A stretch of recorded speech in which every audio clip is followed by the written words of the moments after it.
వాక్యంగానే చెప్పాలి. దేవుని వాక్యాన్ని వాక్యంగానే చెప్పాలి. పోయిన సంవత్సరంగా అడ్డుపోయిన సంవత్సరంలో ఎండకు ఎండిపోతున్నాను, ఇంట్లో పండుకోలేని పరిస్థితిలో బెడ్షీట్ తీసుకొని నీళ్ళలో నానుకొని వచ్చి ఇంట్లో పండుకుంటున్నాను, కూలర్ కొనుకొచ్చుకోలేక. బెడ్షీట్ నానుకొచ్చుకోవడము, ఫ్యాన్ కింద అట్లే కప్పుకుంటే చల్లగా ఉంటుంది. చల్లగా నుండి మళ్ళీ మధ్యరాత్రిలో అది ఎప్పుడైతే ఆ గుడ్డ ఆరిపోతుందో మళ్ళీ ఉడకకు తట్టుకోలేక మళ్ళీ పోయేది, చల్లనీళ్ళు దిగిపోసుకునేది. ఇలాగా చేశా నేను. ఒక 3 రోజులు కష్టపడుతున్నా. ఆ కష్టాన్ని దేవుడు చూశాడు.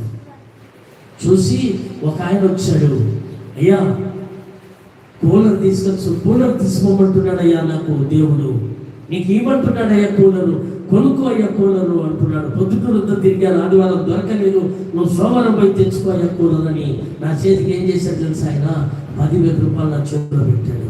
నువ్వు కూలర్ కొనుక్కో, నువ్వు కూలర్ కింద పండుకోనయ్యా, నువ్వు ఎంత బాధపడుతున్నావు నాకు తెలియదు, దేవుడు నన్ను కూలర్ కొనుక్కోపో అని చెప్తున్నాడు అయ్యా అని చెప్పి ఆయన ఏం చేశాడంటే 10,000 రూపాయలు తెచ్చి నా చేతిలో పెట్టాడు. ఈరోజు కూలరు చల్లగా కూలర్